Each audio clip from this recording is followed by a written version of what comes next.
সমাজের সম্মানীয় ব্যক্তিদের সবাই অনুকরণ করতে চান, যে কাজের সঙ্গেই জড়িত থাকুক না কেন। প্রায় সব শ্রেণীর মানুষই তাদের প্রতি ইতিবাচক দৃষ্টিভঙ্গি পোষণ করেন। তাদের আচার আচরণগুলো নিজের মধ্যে ধারণ করতে চান, কারণ সেসব মানুষের মধ্যে এমন কিছু গুণ থাকে যা সবাইকে সবসময় আকর্ষণ করে।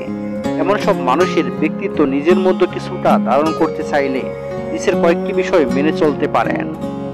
নাম্বার 1, শান্ত থাকুন। একটু খেয়াল করলে দেখবেন সমাজের সম্মানীয় ব্যক্তিরা রেগে গেলেও নিজেকে সংযত রাখতে পারেন। তারা যে কোনো পরিস্থিতিতে নিজেকে শান্ত রাখতে পারেন। তাদের গলার স্বর, চেহারার ভঙ্গি এবং বাচন ভঙ্গিকে সবসময় নিয়ন্ত্রণ করতে সক্ষম।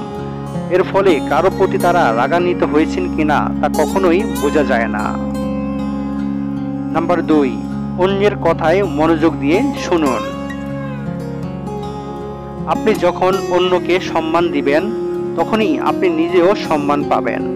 সমাজের সম্মানীয় ব্যক্তিরা অন্যের কথাও খুব মনোযোগ দিয়ে শোনেন। আর যারা কথা কম বলেন এবং অন্যের কথা শুনতে পছন্দ করেন তারা এমনিতেই সবার সম্মান পান।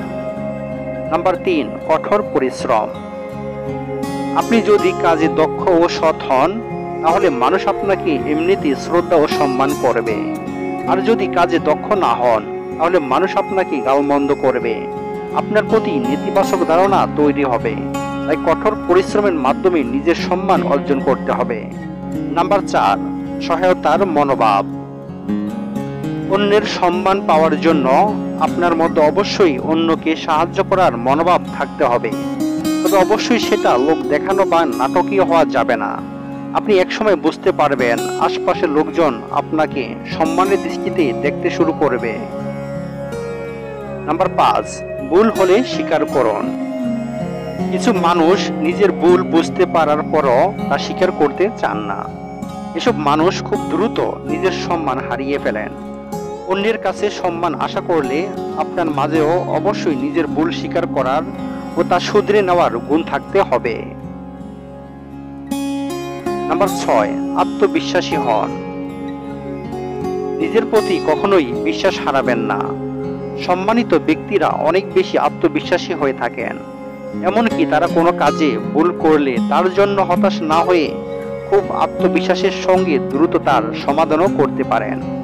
এমন ব্যক্তিরা সবসময় সচেতন থাকেন, কারণ তারা জানেন মানুষ মাত্রই ভুল করে এবং এর সমাধানও মানুষের কাছেই আছে। সম্মান হলো আয়নার মতো।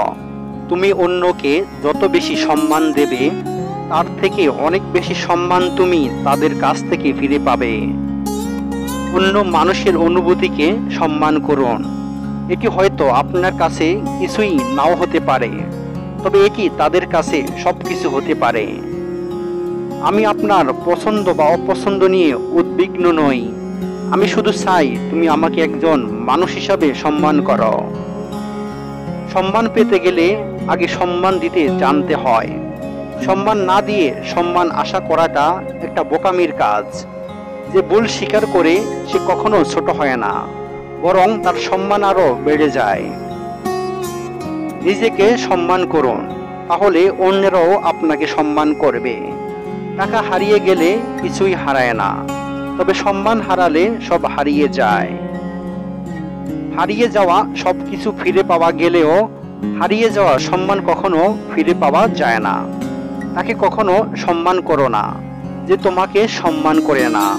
এটাকে অহংকার বলবেন না, এটাকে বলে আত্মসম্মান।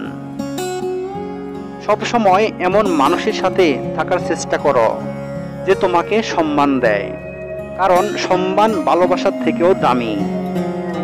মেয়েদেরকে দেবার মতো অনেক উপহারই থাকে, তবে তাদেরকে দেবার মতো সবথেকে বড় উপহার হলো সম্মান। যখন আমরা অন্যান্য জীবিত জিনিসের প্রতি আমাদের সম্মান দেখাই, তখন তারা আমাদের প্রতি শ্রদ্ধার সাথে সাড়া দেয়। আপনি অন্যদের সম্মান করলে অন্যদের কাছ থেকেও সম্মান পাবেন, আর অন্যকে অবহেলা করলে তারাও একদিন আপনাকে অবহেলা করবে। সাফল্য পেতে গেলে যেমন নিজের পথ নিজেই তৈরি করতে হয়, ঠিক তেমনি অন্যের চোখে সম্মান পেতে হলে আগে নিজের চোখে সম্মান তৈরি করতে হবে।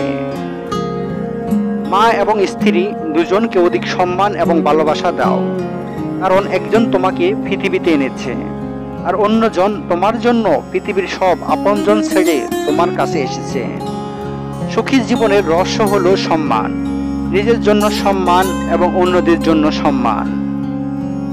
সম্পদ থেকে যে সম্মান আসে তা বেশি দিন স্থায়ী হয় না। সম্মান করতে শিখুন সেই সমস্ত মানুষদেরকে যাদের সাথে খারাপ ব্যবহার করলে তারা আপনার সাথে খারাপ ব্যবহার করে না।